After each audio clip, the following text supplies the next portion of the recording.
This is acid naming. So acids are covalent bonds, but they're specific. They're acids. So what is an acid? Acid is a compound that starts with an H. That's how I can tell that it's an acid. So to write a formula for an acid, you're going to switch the charges just like any other compound.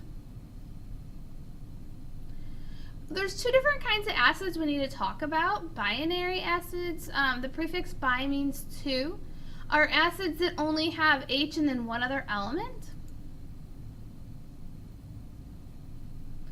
And then there's oxyacids, that are acids that contain polyatomic ions. Another way you can remember it is oxy for oxygen, and they contain oxygen in them. Oxygen and then another element, and then H.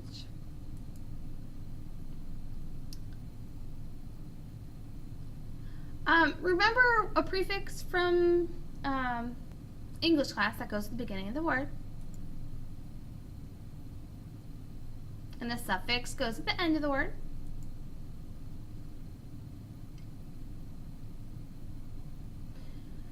Remember again, an anion is a negative ion.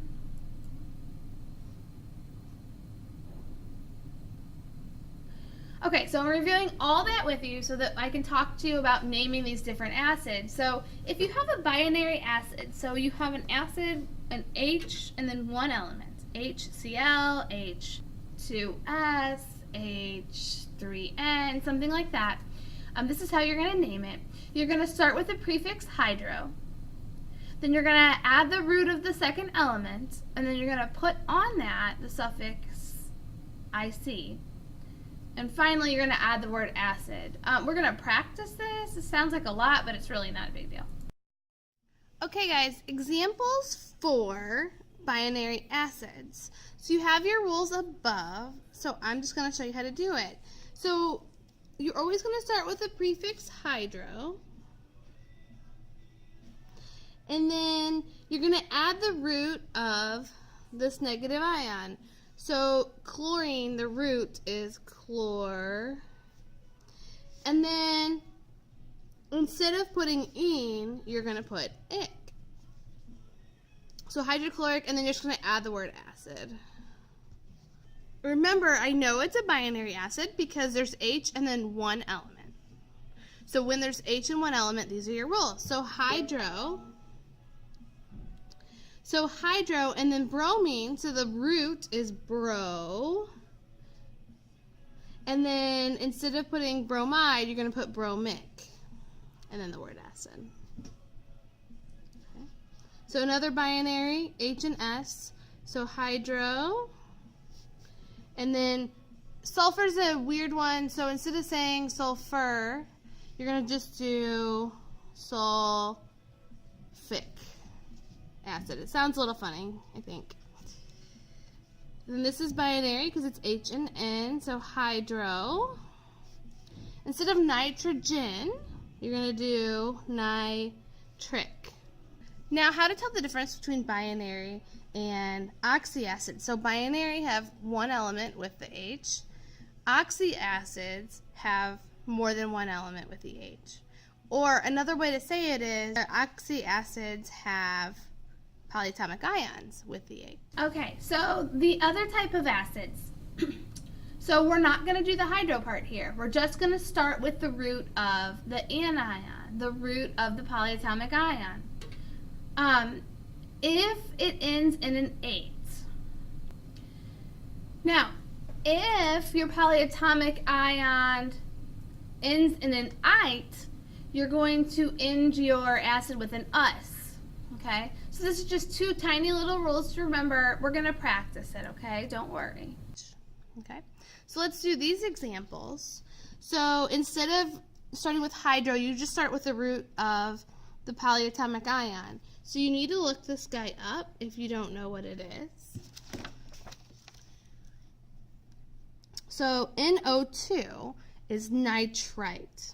Okay? So there's different rules for the ite and the ate. So you're going to do the root of the word, and then if it's an ite, you're going to write nitrous and then the word acid. Okay.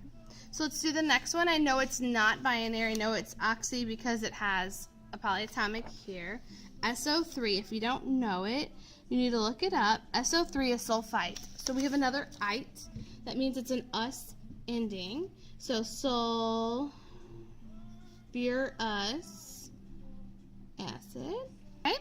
So the next one we have H2PO3. I know that is oxy because there's more than one element here. So PO3 is phosphite again. So phosphorus acid. Now, I accidentally have a typo here, so change that to a 4. So we're going to look up PO4. Now, PO4 is phosphate. So for 8, you're going to do ic. So phosphoric acid. Okay. So there's two differences. In binary, you have the hydro. In oxy, you don't have the hydro. And then you have two separate endings depending on which polyatomic you're working with. Okay. So in this section here, you're going to practice naming acids. You have binary and you have oxy all combined. So for the first one, H2SO3, I know this is oxy because this is a polyatomic. So SO3. SO3 is sulfite. So no hydro here. I'm just going to do sulfur, and it's ite, so I'm going to do an us acid. H2S, this is binary. I know it's binary because there's H in one element. So I have to do the hydro. And then I'm going to do the sulfuric acid. Remember, on binary, they're always an ic ending. I'm going to do 2 over here with you. So you have hydro.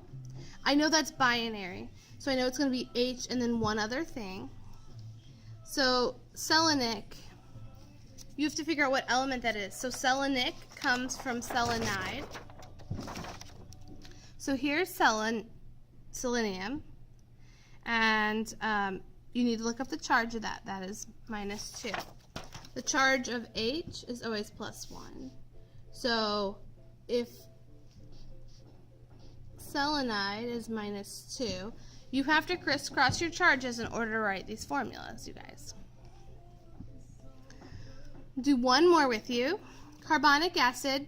Note there's no hydro here, so that is an oxy acid. That means I have H, and then I have this thing here, which is a polyatomic ion.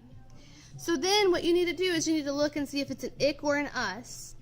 So if this is an ic, this means this used to be carbonate. If it was an us, it would mean it used to be nitrite. Okay, so I'm going to look up carbonate. So carbonate is CO3 -2.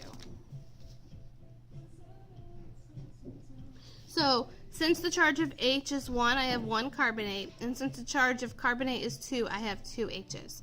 The really important thing here is that you switch your charges. A lot of people forget that step and they get them wrong.